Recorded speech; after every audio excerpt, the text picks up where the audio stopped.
brewers, and welcome to my channel. So, the title says potato sake. Now, technically, it is not a sake because sake is made with rice, but at the same time, it's not a potato wine either. So it's kind of in the middle. The sake bit, you know what you're getting with it. We know we're going to be using our yeast balls. So I have a ton of yeast balls, and I've been waiting to use some more since my simple sake video. So if you haven't seen the potato wine video or the sake video that I did, I'll stick the links up there. So here is our potatoes that were left over from making the potato wine. I have put them in a sterilized bucket, which I did when I was making it, and I've just sealed on the lid and left them to cool down. So it is perfect time to start adding our yeast balls. So, got to get them out. There we go. So I am going to be using 2 cheeky yeast balls. Now, I've got these on Amazon as a kind of bulk order. So if you're interested, I'll stick the link to them on Amazon there. Because I had some trouble finding these. I couldn't find them anywhere in my area. So I'm going to grind these down. And I'll be right back. So I've spent a few minutes grinding down my yeast balls, 2 of them, into a powder. Now, the great thing about using yeast balls for something like this is that we don't actually have to add any sugar to it. The carbohydrates in the potatoes get broken down by the koji, which makes amylase, and then the yeast ferments it into balls. So it is quite literally a one pot and done. So I'm going to open up my potatoes, to which I'm actually going to be adding 500 ml of water. That's just because the potatoes are kind of bigger. There we go. And because I'm doing it in one go, I want to give the koji a bit more time before, well, they die from being drunk. So I've got my yeast balls. I'm going to sprinkle this in here, and then I'm going to use my spoon to mash and cut open the potatoes, giving it more surface area. So in it goes. Oh, that looks good. It looks like potatoes and flour. Like I was making a really bad roast dinner. Yum. So I'm just gonna sterilize my spoon with boiling water, and I'll be right back. So my spoon has been scorched and it's ready to go. So I'm going to mash the potatoes. That's going to mix in the yeast ball. It's also going to give more area so the yeast ball can get inside and do its thing. So basically I'm just making a horrible potato slurry. Yum. There we go.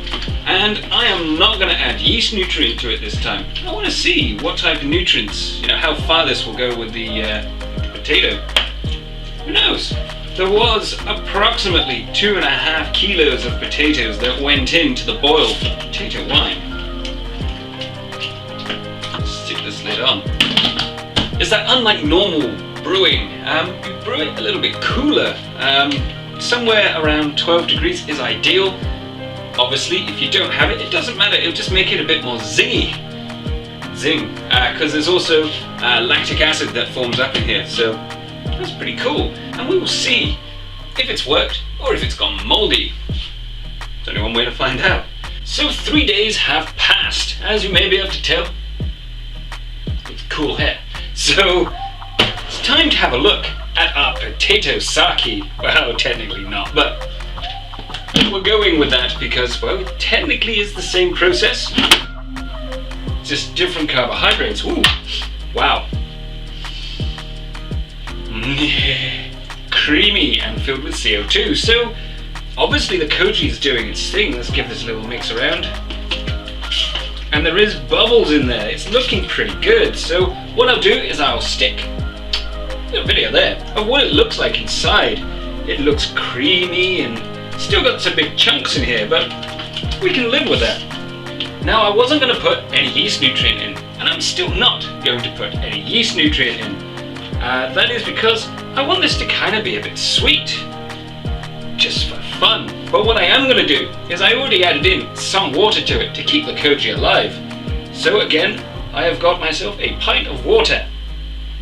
Lovely, lovely pint of water just from my tap. If your water's terrible, then use bottled water, and in it goes. Now, the idea of adding in the water reduces the alcohol content and also gives the koji a longer time to produce the amylase to break down the starches. But actually it looks pretty good. So I am feeling brave.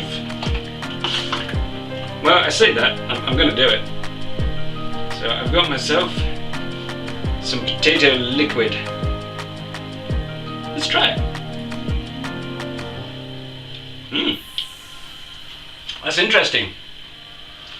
A little bit alcoholic, a little bit fizzy, and creamy and potato-like all at the same time. It's got a bit of a lactic acid zing, but you do get that when you use your yeast balls. That's actually quite tasty. So what I'm going to do now is, since I wasn't sure it was going to work, we definitely know it is now, it's going to show it either way, is I'm now going to put this out the way. I'm going to leave it for another week, and then we're going to come back and have a look to see what it's like then. So this is a bit of a novel experiment, and we shall see what it turns out like.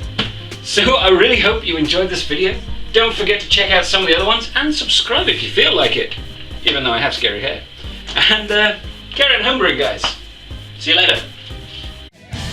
So I just want to take a second to thank my patrons. They're helping me grow the channel, upgrade my equipment, all of that fantastic stuff. And as a thank you to them and for future patrons, I also do 4 Patreon only videos per month. So it's pretty handy if you want a little bit extra. So there's some other links to videos down below, and of course the Patreon and subscribe button. Don't forget to check those out. See ya.